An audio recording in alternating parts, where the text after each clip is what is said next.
Welcome back to the Four Pillar Podcast, where we stand for faith, family, fitness, and finance, baby, in that order. And welcome to the new episode. I have a special guest in here. I'm super excited to get to talk to him about some business and different things. It is Caleb Oakes, and I'm going to let him introduce himself and talk about what all he does. He has a lot of experience in business. Actually, when I first met Caleb, I'm obsessed with Alex Hormozi. If you don't know who that is, it's like a gym business guy. And you told me you went to like his workshop or seminar as a part of his gym launch thing.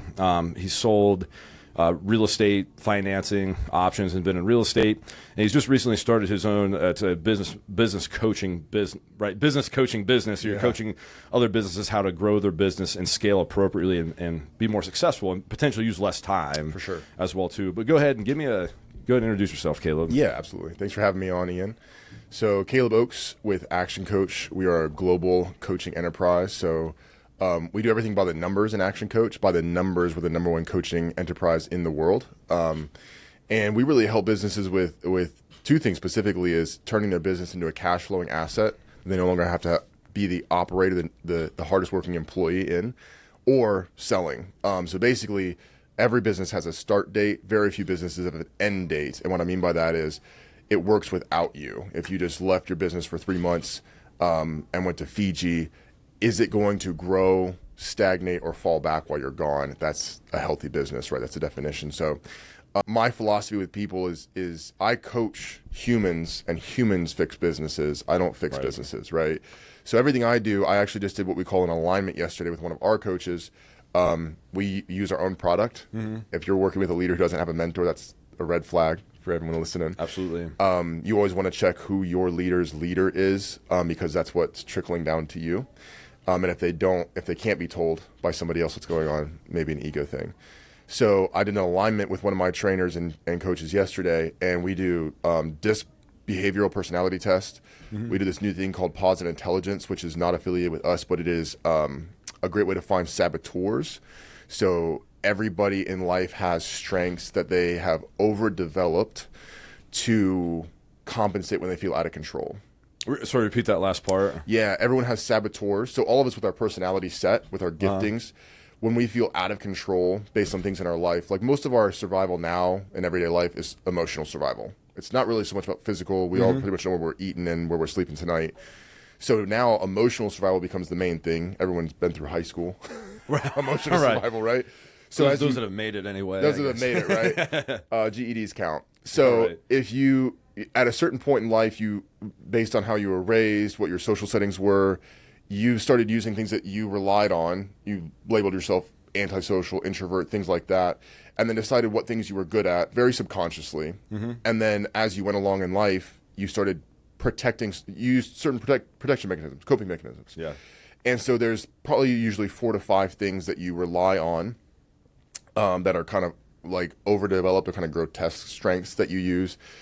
People who are married are probably familiar with this in premarital counseling, where some people will revert to being intellectuals. So they'll become very logical. They'll question everything to death as a way to like avoid emotional conflict or avoid emotional intimacy, right? So this test kind of gets you in a spot where you can see what your natural saboteurs are subconsciously. Mm-hmm. And again, if you're married or in business, people who you're partnered with, key people, even with kids, you usually pick people whose saboteurs trigger yours or fit with yours, right? There's like a dangerous cocktail of like attraction. It's the positive and negative qualities.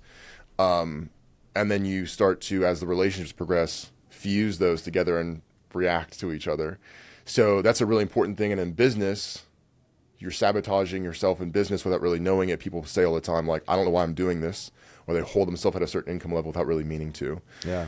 So we'll do, the DISC personality behavioral set, the saboteurs, and then we do Gallup Strength Finder usually as well. Mm-hmm. And that's an alignment. So those are all people things. Notice how all that was people and none of it was business. Right. Because none of the strategies for marketing that you want will ever get you anywhere if you're actually unplugging the bottom of your profit and letting it all drain out because of something you went through when you were 21. So, right. But yeah, that's just a quick rundown. So, yeah. Yeah, I could ask you 50 questions about that because I think that's super awesome and a good way for people to think about things in business. Because really, I had somebody tell me this as well too. People tend to, when they start the business, they start a job, not a business, and they own a job. They don't own a business.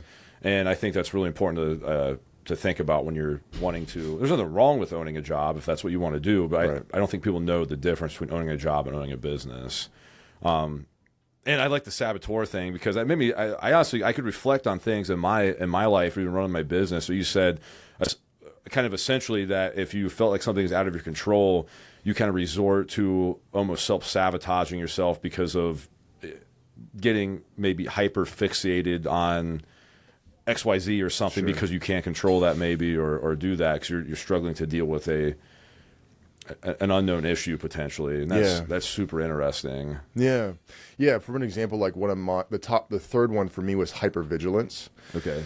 So I have like this beautiful capacity to scan for danger at all times, and it's usually emotional danger. You know, it's hell in social settings when you leave, and if you have this because you scan your brain constantly, like when I said this and they didn't laugh as hard as I thought they should, are they mad at me for something, right? Yeah, I feel like everybody, I mean, I do that. Everyone has that to an extent, right? But no one knows how high theirs is until you kind of like compartmentalize it in a test, and then you're like, oh, I scored really high on that, so maybe I should chill a little on the second guessing. And what you can do is you can create emotional issues or conflict in relationships where there really wasn't any, because you're overthinking it. So you can sabotage yourself that way. And yeah, I mean, most businesses, one of the thought exercises in Action Coach that's really good is like, if you can imagine two parallel lines and a person who says, I want to be a business owner to control my life more, they have the professional line here and the personal line here. And they say, I'm going to start a business and keep it separate from my personal life, and it'll be fantastic, and I'll have more control. And it inevitably crosses over into their personal life. And now, because it forces into their nights and their weekends and 60 hours a week type thing, they have a new job where they're the one on the chopping block. Right. And in Action Coach, we take this line and we push it back over. So we get back control of the personal life is one of the first things we do. And I mean, I remember talking to a gal who runs a nice breakfast spot. They're actually doing really well and expanding in Columbus. And I sat down with her on our first meeting, and I was like, how many hours a week do you work in your business? She's like 60. And I asked her another couple set of questions, and I got kind of the end, and I said, okay, ideal world, what would you like to do? Blah, blah, blah. And I asked her these questions. She goes I was like, how much would you like to work? And she said 30. And even though she said those two numbers in the span of 40 minutes apart from each other, I had to sit there and hold them next to each other and say, do you realize you're working twice as much as you want to? And she just stared at me, and I was like, okay. And I saw the light bulb go off. Right. And she's doing really well, but that's, for a lot of people, it is just like their business eventually just manhandles them. And they get there for freedom and realize the cost is higher and they have no systems. They're just at the whim of the business. Yeah, I think it's a really good point. Something that's interesting, though, too, that I think at some extent with a business that I've realized is, I'm not saying I think if you bring, I'm going to use politics, for example, into your business, that can be a bad thing. Obviously, if you look at Bud Light, right? Problem there. And not knowing your audience either. Yeah. But one thing I've noticed, though, with businesses, I think you kind of you are the business and the business is you. And what I mean by that is they're still separate, as in you shouldn't work 100 hours a week. Sure. It's not healthy. Sure. But I think how you conduct yourself and how you live your life is coherently existent with your business. Definitely. And so, like, what I mean by that is, for an example, I'm super faith-based, and I am also very conservative on that side of things. Now, I don't just blast that stuff on social media on my business page, but I kind of allowed that to embrace that. That's my brand and who I am. And so I don't, like, before when I first started business, they were always like, you have to draw a hard line and keep them like this, is what I've always, like, what I heard when I first started, and I thought was the correct way to do it. But as I've grown in business, I've realized that you're actually, I think, holding your brand back when you're not being yourself fully with things. I'm not like, I think Bud Light definitely overstepped that line still a little bit, but I've noticed I think it's actually developed my brand better because it's more legitimate. Because and honestly as well too, I had a problem at one point where I think I wasn't okay with. Well, Grant Cardone said this, right? If 50% of people don't hate you or aren't mad at you, then you're not doing something right. Sure. Because that means you don't stand for anything. Yeah. Essentially. Yeah. Yeah, I think it's polarizing, right? Like your beliefs are polarizing. And I just had this conversation with an executive at a nonprofit yesterday that she's kind of like, I don't want people to say my name from stage and recognition. I don't want to be put to the forefront and stuff like that because she's a servant leader. She's in a nonprofit. Yeah. The deal with that, though, is that people want to latch onto you as a leader. They're Absolutely. looking to you, right? So when I say there's a professional line and a personal line, I mean, that's the job, too, people who are working at 9 to 5. What I mean with that is not so much that you're not the fabric of your business should reflect the owner, but I mean when this starts to manhandle, when it starts to infringe on putting kids down for bed, or I'm not taking this vacation, that's what I'm saying when it comes back across that line. It's not so much that you shouldn't be present in your brand, because you definitely should be. Yeah. And if your brand is whitewashed, or if there's just nothing in it because you're so professional, people, especially in 2025, will not latch on to it because there's no authenticity, right? Yeah. They want to see you as a person. And we're not all the same, so we congregate toward the people who have the same values, beliefs, as we do for the most part, and it's good to be exposed to that. So yeah, I totally agree with the fact that you should have representation of yourself in the brand to an extent, for sure. Yeah. Absolutely. I agree with you as well. Yeah. I have a question for you, though, because absolutely. as we're talking on personal stuff, because what I see, like someone said this the other day in a training I was in, they said, the earliest death stroke of a business is when you go into business for something that you like to do, right? Oh, yeah. And the problem with that, I mean, the reason for it, some people cringed at that, but it's what you said that was one of the like it's an early death stroke. Early death. Someone said that. One of our trainers, one of our coaches was talking about that in a training, because what ends up happening with that is someone says, well, I like doing such and such. Like they'll think I like doing, let's say, archery on the weekends. What would be really cool if I did archery for 50 hours a week? That's such a catastrophic jump, right? And then you think about all the things that go into business with it. So yeah, I'm not good. I'm good at archery. Are you good at accounting? Like, are you good at staffing? Are you good at like filling event spaces? So the thing with that is, like, you have done this really. You're kind of a unicorn in business in that you had a passion that you were good at, and then you crossed it over into a business venture, and that's pretty crazy. So was there a point where you had to like not sacrifice passion, but kind of like say, I want to do this, but I have to move here for the sake of my business? 100%. And yeah, so one of the reasons I started the gym was because I love doing jiu-jitsu, right? I love like working out. And I guess I make this joke to people. My wife doesn't think it's funny, but but I go. So I had people ask me like, well, why'd you start a gym or whatever? Well, I'm 20 years old, right? So I'm thinking, right, I get to do jiu-jitsu, I get to work out, and I get to flirt with girls for 12 hours a day, right? I mean, how could life get any better? And then when you actually start running the business, none of that happens, right? Yeah. When you're stressed out, no girls are looking at you. You're just like tunnel vision and running around like crazy. Yeah. But yeah, so I think you have to put things in perspective, right? Because yes, you do have to sacrifice, like, right, in order to grow the business. I can't, like, I couldn't teach or do privates or teach kids jiu-jitsu classes for 50 hours a week, even though that's what I'm passionate about and I love to do if I want to grow the business. And part of it became a mindset shift with me when I started, like, seeking mentorship, reading more, studying more, and learning, like, what the deal of a business is. I realized that, okay, if I want to run a legitimate business, and I just had a mentor say this to me the other day, was asking me like, oh, what do you love to do? Just reflecting on stuff. And something that, like, if you're really passionate or you love something, I think it actually goes back to the start, or like folds over to where you started, to where if your objective is like you're really passionate about teaching kids jiu-jitsu or doing jiu-jitsu, then part of your vision or your mission with your business should be like, how do I get to that point when I can do that? Yeah. So, and what I mean by that is, like, if, for an example, like the gym, right? If I had 10 locations and I appropriately put in systems and trained people and running the business and was profitable, we were serving and helping people, and I had everybody in the correct, you want to use organizational chart of the business or positions, whatever you want to word that as. So why couldn't, at that point, right? I don't need to do any of the you could say quotations, the boring stuff, right? I could just go around and be a visionary figure, and I just teach classes and train people if that's what I love to do. Absolutely. But I think it's all about what your vision and the mission of your business is. And I think sometimes when you first start the business, that's hard to grasp. And it just takes time and experience and seeking mentorship and learning for you to really kind of figure that out. Sure. Because I remember when I first started, usually most people when they first start a business, you do everything, and you work ridiculous amounts of time, which is what I did.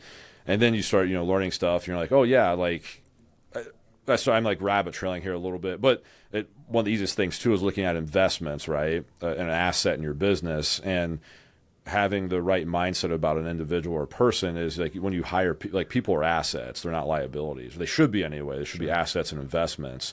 And it's like the first thing is like letting go of that control thing and realize that you're investing in your business by hiring somebody to clean your facility. Yeah.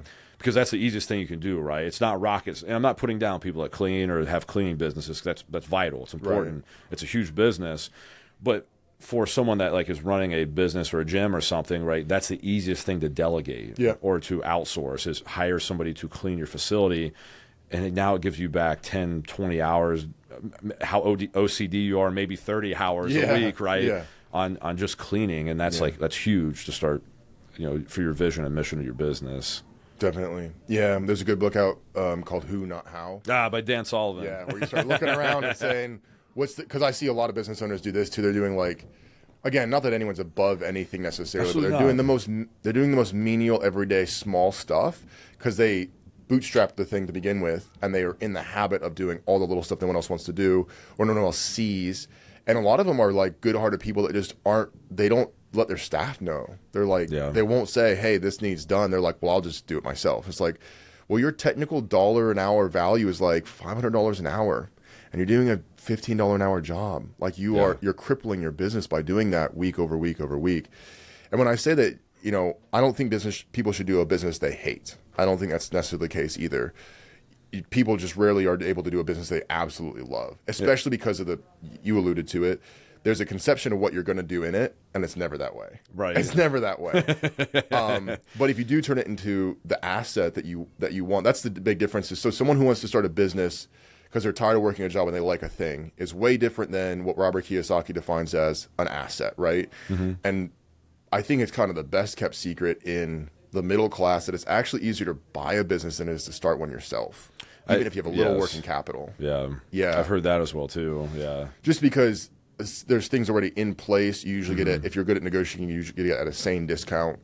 And you have cash flow. You have cash flow right away. You're usually buying a book of clients with it, or at least to some degree, which already determines your target market. Or prospects, at least. Or prospects, so a list is part of it.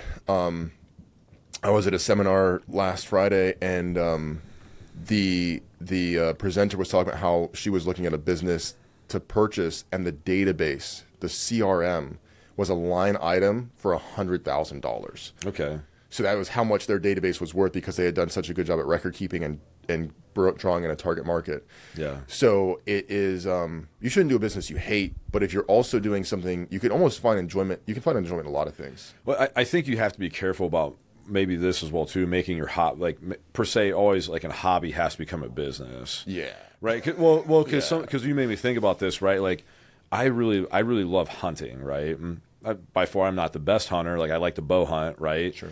But it's like all of a sudden, right? If I just decide I'm going to start an archery business, like you said, right? Or I'm going to start a a guided hunt business, or like some making deer calls, right? Yeah. Right. Yeah. Like just because I really love to hunt, right? Well, one, I think what that does is you no longer enjoy hunting anymore because it just became a job, right? It's not a hobby now; it's a job.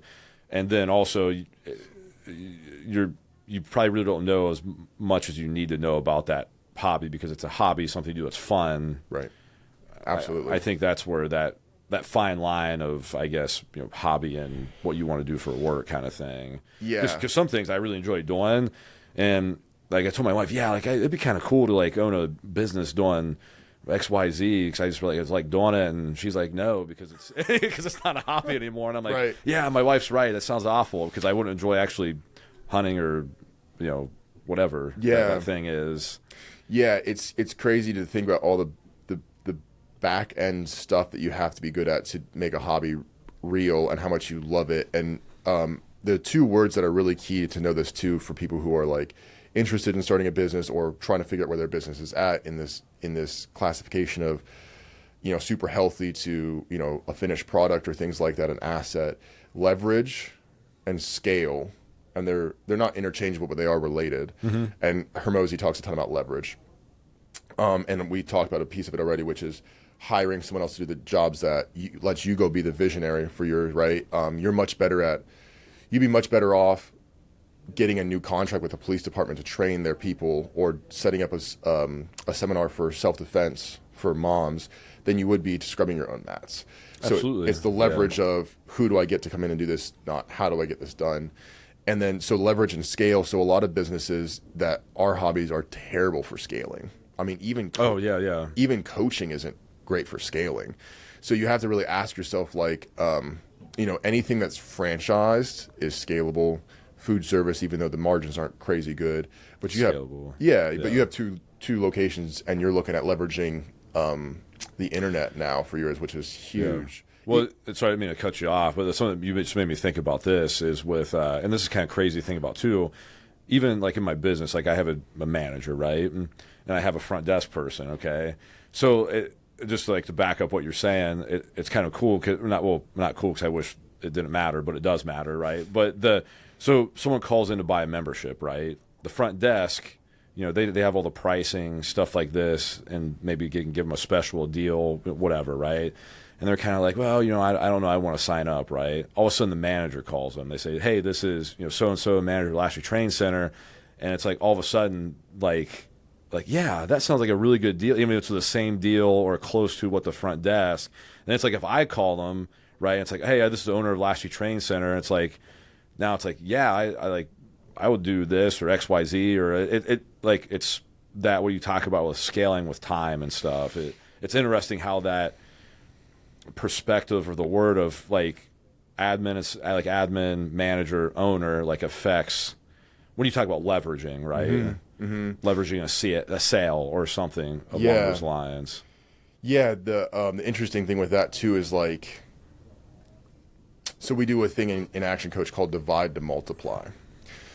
So any sales process, I'll use mine for an example. So we have basically a 3-touch sales process. It's really like an initial sit-down coffee with a questionnaire that we review it on a second call, the questionnaire, and then we do a strategy session to basically see ultimately where they want to go, get really honed in on their results and goals. Which, by the way, if you're not writing down your goals, only 3% of people write down their goals. That's a huge one up to just be able to write down your goals every day.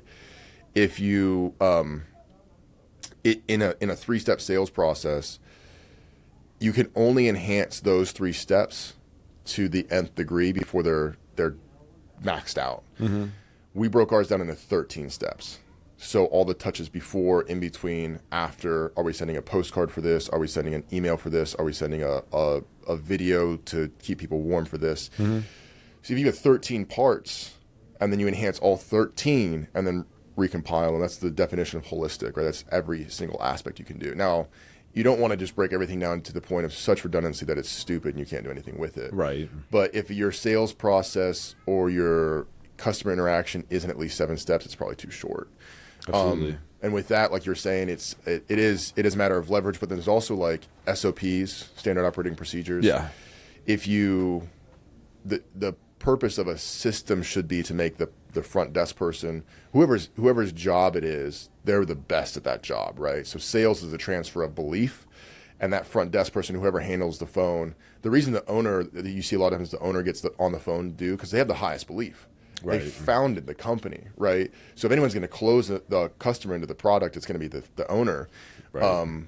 So there's a lot, people think that training is just like, hey, do this, but it's really like also a transfer of the owner's belief to that other person, so that when that person answers, they have the conviction in their voice, because it's a subtle thing. It's a soft skill. It's not like I know how to close people. It's like I have the conviction in me from the owner to close people. Yeah, and the conviction that the place I'm working for, the thing I offer, is truly amazing or life-changing, the best, where I'm supposed to be. Right. Absolutely. That's a really good point. So another question for you that I wanted to ask is, kind of goes without saying that there's mental toughness in martial arts, right? And you come from a long pedigree of martial arts. You've done some fights. Yeah. What can you pinpoint, quantify any specific moments or skills, times that you've been like, I don't know if I would have made that choice if it weren't for the martial arts background, like a mental toughness moment where you're just like, I had that extra little bit, or a quality that you think you've gained from that really helped in business? I would say so. So when you talk about martial arts and wrestling, fighting, stuff like that, and definitely at some point you're going to be extremely uncomfortable if you do it long enough. That is, Like 5 minutes. maybe Depends on who you're fighting. maybe at least 10. So yeah, I think the thing is like when like there's a lot that I'm thinking about. I'm trying to narrow my thoughts down here. I probably see the best example is when, like, I can specifically remember a time when I was still like a white belt. I think I was like a 16, 17-year-old, like competing at a tournament. And you're talking about mental toughness, right? And mental toughness or discipline is just pushing past the point of accepting failure or pain, whatever that external force is, that you're going to kind of maybe per se let this win or let it hold you back from completing something. Mm-hmm. And like with jiu-jitsu or when I was competing, right, you're getting like held down in an awful position. You know, the match is I think this one specifically was like 8 minutes. It's an 8-minute round, 7 or 8 minutes. And you're basically got reversed, like tight on points now, and you're tired. You know this other guy's tired, but he's also now holding you down like in an awful position. And then you just look at the clock, right? There's still like 4 minutes left or 3 minutes left, so that's like an eternity. And you're sitting there and you think about like just it's like almost like a flash of like what am I going to do right now? Yeah. Right? The easy part would be that I could sit here, we're tied, I could, try to catch my breath and relax and just try to, whatever. Or it's like, I'm gonna suck it up, and like this guy, this external force, this external pressure is not going to beat me right now. Mm-hmm. And I'm gonna push through being uncomfortable to accomplish or win something. Yeah. And that happens all the time, like on the mats. We think about just learning how to breathe and being comfortable with being uncomfortable. Sure. Is, I think, really important. Is what martial arts teaches you. And so, yes, I would say so, like answering your question. And I apologize, I can't remember. I was rabbit trailed off there a little bit. No, where I wanted to go with that. I wanted to hear a fight story. A fight, yeah. So I remember being like held down, and I remember it was I think Luke Zachary was coaching me, which he's a former like UFC fighter. Because I trained at Ronin and Columbus. And so that was like a place we cross-trained. That's who I gave my dad and essentially our black belts is from Vitor Oliveira, from Ronin and Columbus. But I remember I think Luke Zachary was coaching me that match. There was like a bunch of people going or whatever. And I remember like, I'm in that bad position and I'm like looking at the clock and I look at him. He's staring at me, right? What are you and do? he's like, I remember him yelling this, Ian, this sucks right now, but you can, insert derogatory word, breathe, and you're gonna get up and you're gonna win, right? I remember him just like saying, something along those lines, right? And it's like, yeah, this sucks, but I can do this, right? And that's that mental toughness that you work for, you train with, and that like martial arts helps you develop. Sure. And you just keep pushing. You do what you're supposed to, even if you're tired. You frame in, you shrimp, get back up, fight to a neutral position, and then work your takedown, whatever, reversal for the points. Yeah. So I did win that match. Yeah, you did. I could already tell. I could already tell. Yeah. So I'm fascinated by, I guess you could call it the quality of obsession. So there's this like dual-edged sword in American work culture now, where there's the grind. There's very much the Hormozy method of like, I just work because I work. It's what I do, right? You're just a Clydesdale pulling stuff all day long. Yeah. And there's a level of like people. I think it's there's something to be said for industriousness, achievement, excelling.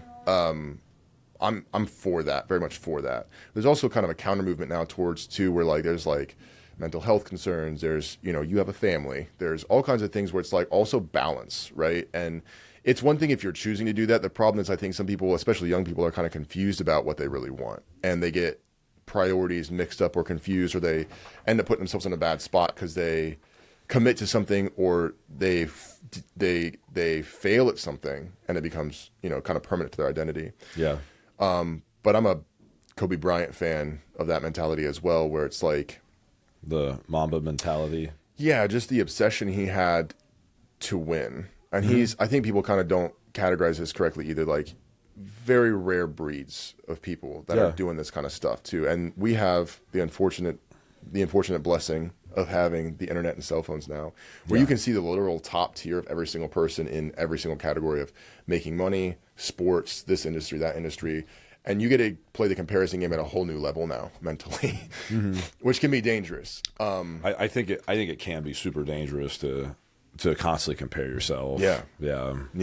It's good to get inspiration from. Correct. But it's a pretty thin line. You got to be careful with. So one thing that I'm also I'm very curious about is people, like, I remember this Joe Rogan quote I think of often is, you know, something along the lines of, "What do you do when you're tired?" Like at 5 a.m. the alarm goes off, and some people can do a day or 2 days of running every single morning, but alarm goes off and you're tired at 5 a.m. So let's just say you had the worst day of business ownership you can imagine. And it was which I've had I know before. you're picturing it right now. The worst day of business ownership you can imagine. You go to bed that night knowing the next day is going to be pretty similar, because there's not just one off days. Usually it's like a series of stuff, right? So you go to bed that night, you wake up the next morning on 4 hours of sleep or less. When that alarm goes off, what thought do you reach for to put your feet on the floor? The thought that I reach for, that's a really good question.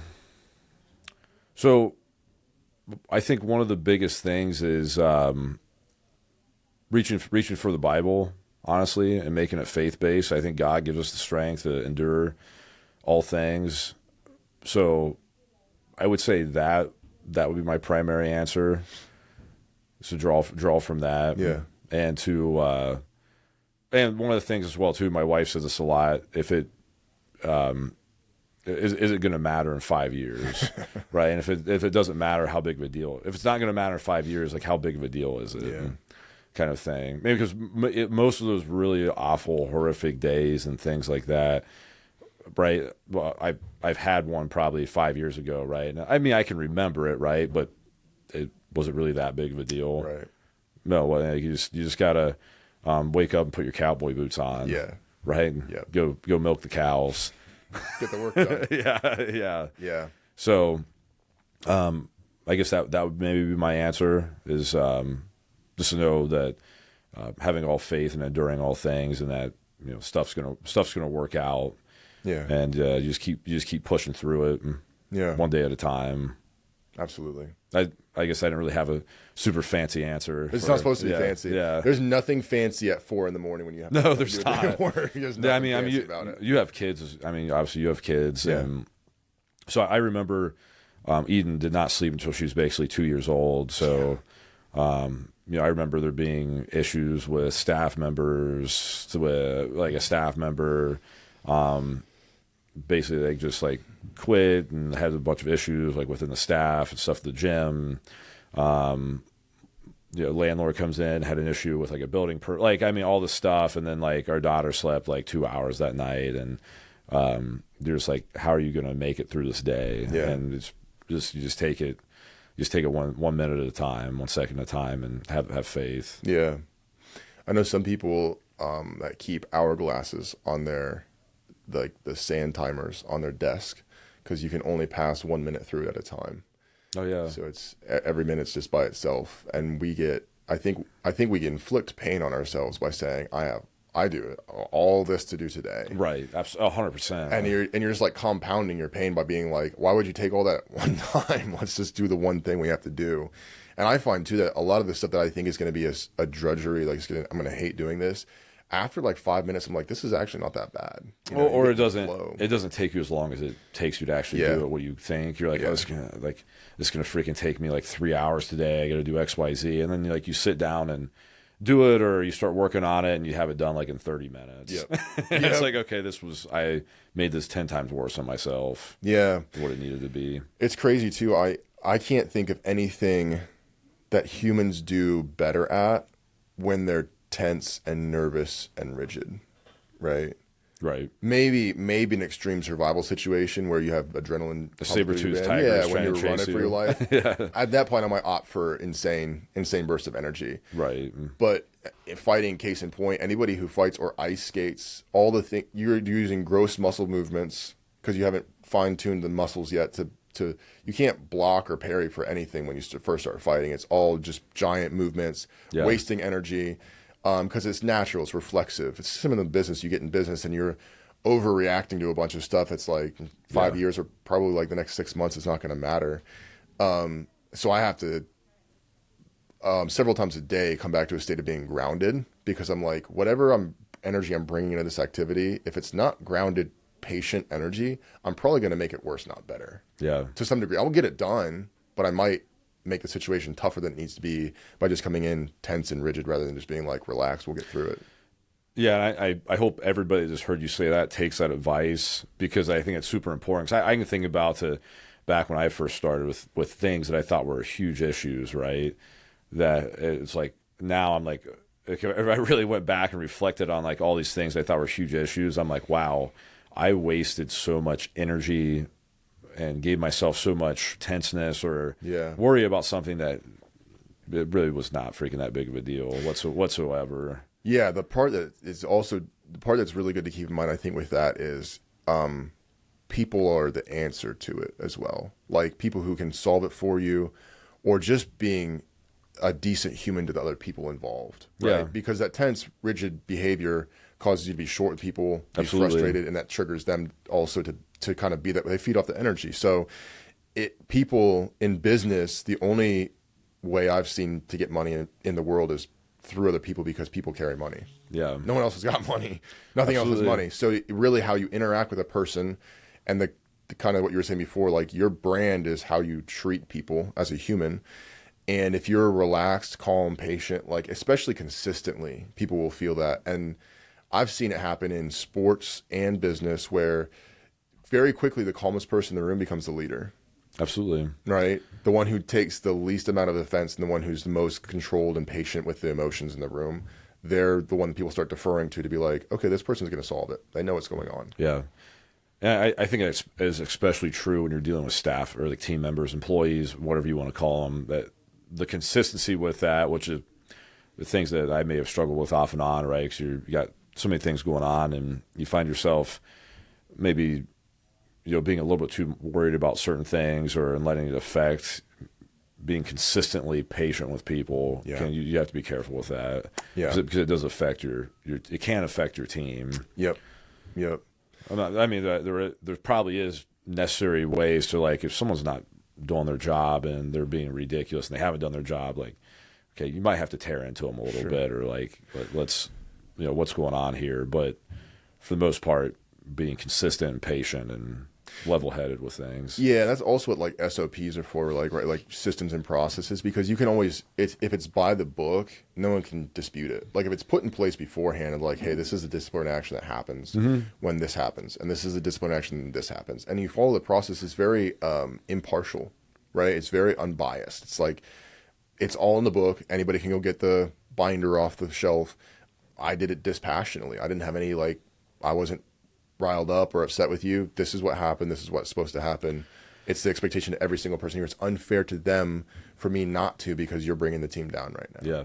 And I think even with job responsibilities, I think one of the biggest things that I feel like our gym, or like our business, does a really good job of this now, because I made it a point, is like when you have a position or someone's doing a job, is a checklist. And checklist isn't job responsibilities, but it's a good metric to, like, here's like the main kind of killer items that you need to do on a routine basis or they need to get done, but then a job responsibilities list. Yep.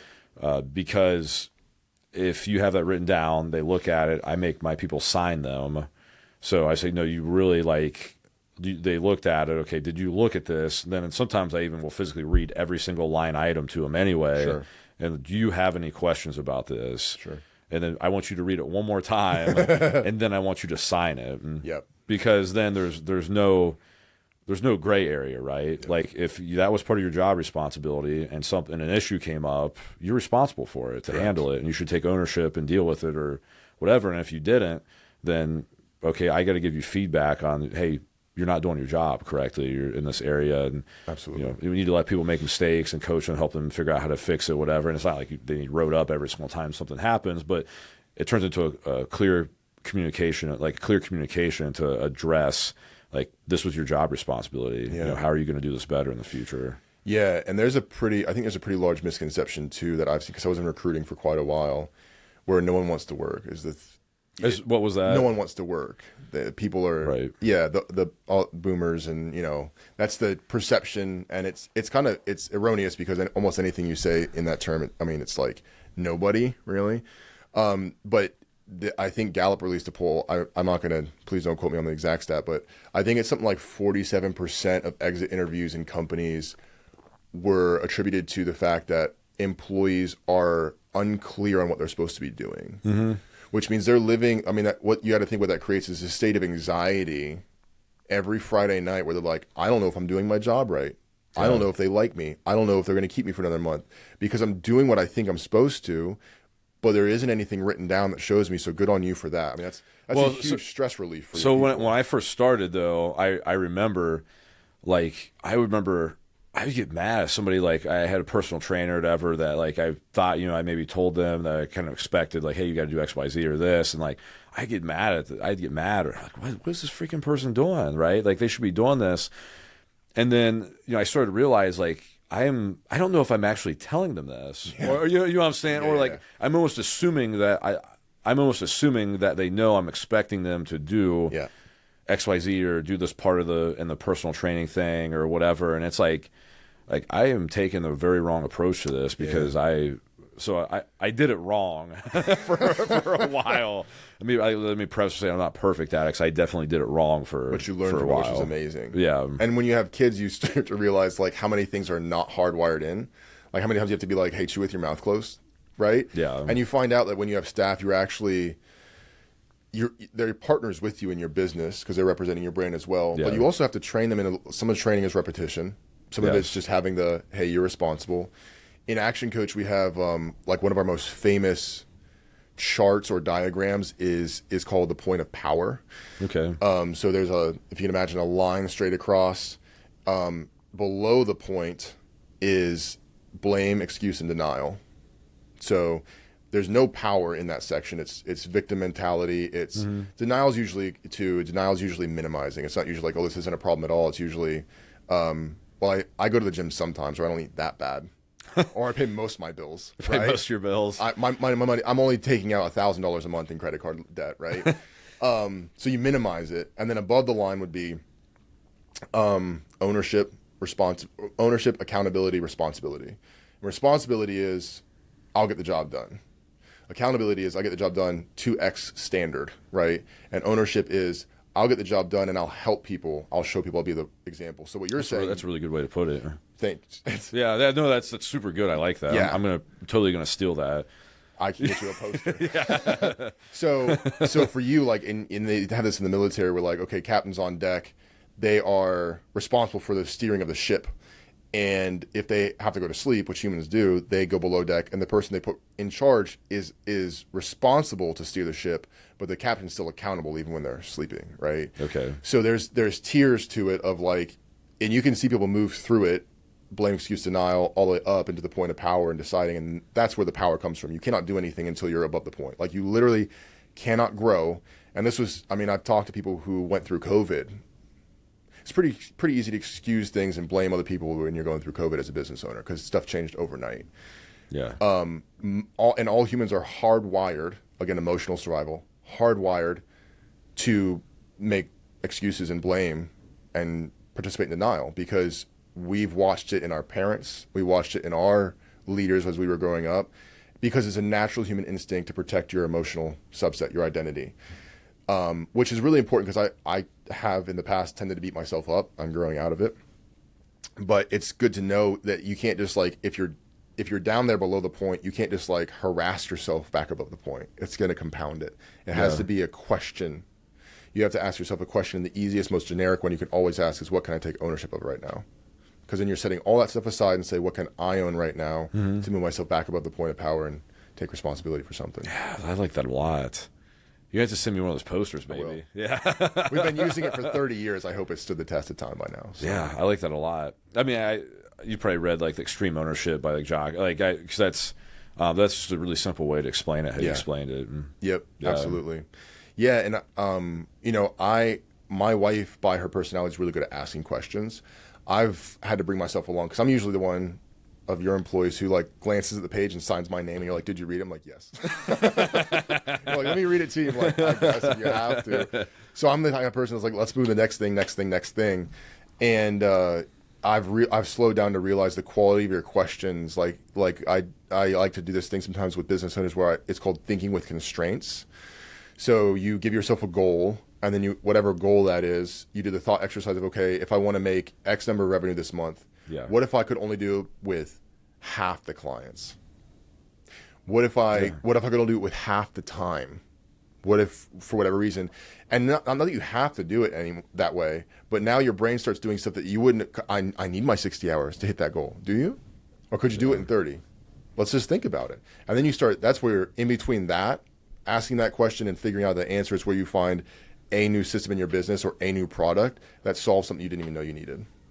Yeah. I like that. Yeah. Well, it just maybe we're making some like staff adjustments and stuff, or like working on different things, and that just made me think about.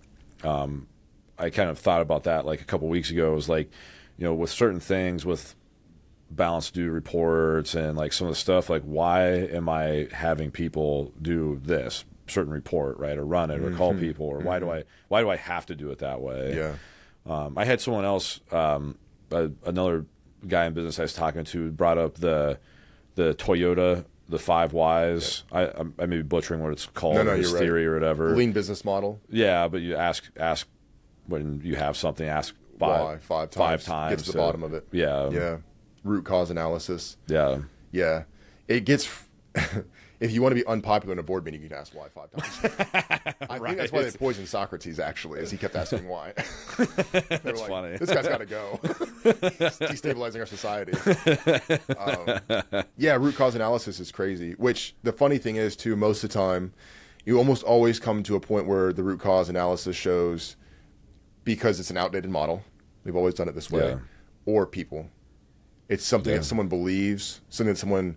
I mean, you've probably heard this too, where people are like, sales reps who make $50K a year or $60K a year, and they're given a huge they're promoted because they did such a good job, and they tank that territory back to $60K in their earnings, or they're given a small territory and they raise it back up to $60K in their personal earnings. Yeah, it's like no matter what they're selling, they just internal thermostat. Correct. Yeah, I'm worth this.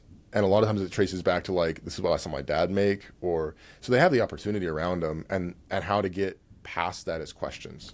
Why do I only make $60K a year? Or, I mean, I've been so far as like recently researching hypnosis and how it affects the subconscious mind and what it actually means. And one of the most interesting parts I found about it so far is hypnosis doesn't exist by brain studies. It's not actually a real thing. Okay. And the reason that's so trippy is because it's not a real thing because it's something the mind does already. Interesting. Yeah. So the people that do hypnosis are just basically using potentially the way the brain works to already. Interesting, but it's just they just make it look fancy when they dangle like a stopwatch in front of their face or something. I mean, there's all the like snake oil salesman associations of it where people they've sensationalized it, right? But it's just basically psychology, right? You're walking them through psychology. I mean, it's actually so basic. It's the reason they have to dress it up is it's kind of not exciting when you actually look at what it is. So like the word trance is super out there, but really, like, have you ever pulled in your driveway and not remember the last 5 minutes of your drive? Oh yeah, absolutely. That's a trance. Or you're driving down the road and you all of a sudden it's like, what was I still for 5 minutes? Yeah. Or you rewind a show because you're like, you're sitting right there, but you missed the show. Right. Trance. The difference is when you can do self-hypnosis, so you can do it on purpose, or you can have someone help you do it, which is what we see. And that is going to a state of relaxation and calm. They're not actually asleep. So it's a state of relaxation and calm. So your brain operates on brain waves, as we know, and they're faster and tighter or looser and more relaxed. Yeah. Alpha's the tightest. Beta is actually what TV puts you in. Okay. More suggestible. So people, when they actually watch TV, Change brain waves. Yeah, they're changing brain They're waves. vegging out. That is wild. So it's a light form of trance. Yeah. Because it makes you more suggestible, which is exactly what hypnosis is relaxing you and calming you to the point that you can receive suggestions easier. So the deepest state is theta, which you really only reach through meditation. And that's really, I mean, it's the difference is like I've reached theta through meditation, but it takes me 30 minutes. Right? Yeah, I was going to say it probably takes a while. But a hypnotist is trained to get you there like immediately. Interesting. And the difference is it takes your conscious mind and says, hey, gatekeeper, which is all your conscious mind is deciding what the subconscious gets. It says, hey, gatekeeper, you need to go to sleep for a little bit. We're taking that part away, and we're going to talk directly to the subconscious, which is why it's so huge in therapy now, or getting bigger in therapy, because you can, if you believe it, go straight into belief systems and alter them like on the spot, like same day change of like you only make 60K to like you can see yourself making 120K. In that state, you're saying? Yeah, in that state. Yeah. And case in point with that, I did it myself the other day where I was self-induced. And I've seen myself speaking on stage for a long time. I've had kind of like waking visions of myself on stage. Yeah. And I realized as I was in that state, I guess my brain, if you want to say it this way, offered it up to me. It was like you realize that you're watching yourself speak on stage. You're not seeing through the eyes of the speaker, you're seeing through the eyes of the audience still. Do you realize there's a disconnect there? You're two people and you're deferring to the audience member still. And I was like, dude, I got to change this. That's interesting. So in the hypnosis, I use the truth, and suggest. And I said, here's me now as the speaker. And I actually felt my vision flicker between and change to the speaker. And it was so clear I could feel the remote for the slide deck in my hand. Was how exact it was. I could see the whole audience out there. So you can alter belief sets. And is it perfect? I mean, does it happen every time? Or I don't know. It's that point yet. But it's huge. And everything you take, your whole belief set you take into business affects every interaction you have and every dollar you make. Absolutely. Yeah. Yeah, well, somebody say, too, if you're into business to make money, you'll make money. But if you're into impact people, you impact people and potentially do both. So it's how you view it as well, your mission. Yeah. I mean, Zig Ziglar, his famous quote, like, the more people you help get what they want, guarantees that you get what you want. Right. So, yeah, you have to be service-oriented, which is tough for people, too, I think, because especially getting into business for a hobby. You're there because you're thinking it's innocuous and benign, but you're literally there for a selfish reason. You're there to do more what you like. Well, that's a different way to look at it, isn't it? It is. Yeah. Instead of sharing something with somebody else or like providing a service, right, where you're like, some of the best businesses have come out of there's a need in the marketplace, right? And Hormozy's cool with this too because he always says like two of the things you can always do is like, well, one thing for sure is convenience. How fast can you do it? Yeah. Right? The reason Netflix beat Blockbuster is like, you don't have to leave your house. You can do it right here. Yeah. You don't even have to rewind it. Right. You don't have to put it in. You can just turn it on and it's there. You don't even have to hit the next button for the next episode. Right. Yeah. Yeah, talk about easy. Turn it on, hit one button, it's loaded, and you're good. Yeah, you can sit there for 3 days. Yeah. It'll last if you're still good. They need to put a feature in where they can do like a home check, like a wellness check, if it doesn't move for 3 days. But yeah, convenience is almost always, like speed to delivery and convenience almost always win in the marketplace. Yeah. Yeah. Yep. Which is why the internet's so cool, because like you're going online with some stuff now, which means people can, in their own home, learn martial arts. Right. Super cool. Because there is a level of like getting over the fact that I'm going to go to a place, meet strangers, and probably throw punches today. That's a lot to stomach sometimes. I think even with fitness too is still I mean, if you want the best results possible, go to a gym. Definitely. I mean, probably everybody knows that, but then there's that convenience, other issues with like leaving their house, the whole 9 yards. So, if you pull up an app on your phone, click start jiu-jitsu lesson, like, oh, look, it's right there, and grab your husband or your dog and right? Doing arm bars to your dog in your living room. You're like, this is amazing. The arm's the other way, but you can adjust it. So my brother's actually about to get his black belt in jiu-jitsu. I thought you said that. Yeah, and probably half of his training was just watching videos and drilling off of YouTube and apps. Absolutely. Yeah. So I mean, he went after it much harder and faster than most people do. But it's those things, even with Kobe, where shooting free throws is in some ways is technical, but it's like you can do that over and over and over and over and over. So if you really want a black belt, just drill. It's all the information is all there for you. It's just like commit to it and obsess over it and be good at it. So the repetition. Yeah. Yeah. Do you have any more questions or anything? I know we're getting kind of low on time here. No, I think I've asked my main ones that I wanted to know from Ian Lashley. Yeah. What's your number one book recommendation? Do you have a book recommendation? Do you like to share? I mean, I love books. I traffic in books, man. So Psycho-Cybernetics is fantastic. It's where I got onto a lot of the hypnosis stuff. A guy by Dr. Maxwell Maltz, was a plastic surgeon and is really credited with discovering self-image in the 1960s. And I won't go into all that because I'm geeked out by that book, Psycho-Cybernetics. Okay. But it's huge for sales, it's huge for relationships, and it's huge for business. And then the other one that I really love is Atomic Habits. That's a good one. James Clear. I've read that at least twice. He's actually a local boy. He graduated Denison, was a baseball player there. I didn't realize he graduated from Denison. I think he still lives in Columbus. Okay, interesting. But yeah, Atomic Habits is crazy because it's basically human behavior on convenience. So it's like, how do you shove away the bad habits and bring in more of the good? And honestly, like if you're the sum of your habits, then if you can manipulate that successfully, you can really set yourself up for a good life. Oh, absolutely. What about you? Book Rex? I would say, I'm trying to think here.